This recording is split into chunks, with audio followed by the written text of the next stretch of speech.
হয়ে যাবে, বাংলা থেকে ওয়াশ আউট হয়ে যাবে, বাংলা থেকে ওয়াশ আউট হয়ে যাবে।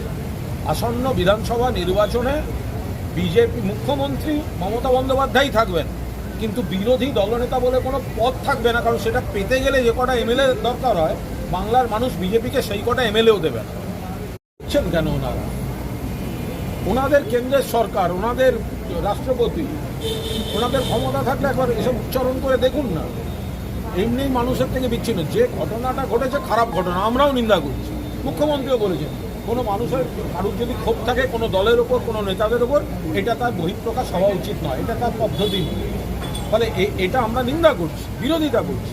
মানুষকে সংযত থাকতে বলেছেন মুখ্যমন্ত্রী, যে ইচ্ছা আসুক দেখুক, কিন্তু প্রবলেমটা বুঝতে হবে যে মানুষ জানেন এরাই 100 দিনের টাকা পেতে দেয়নি, মানুষ জানেন এরাই আবাসের টাকা পেতে দেয়নি, মমতা বন্দ্যোপাধ্যায়কে দিতে হয়েছে।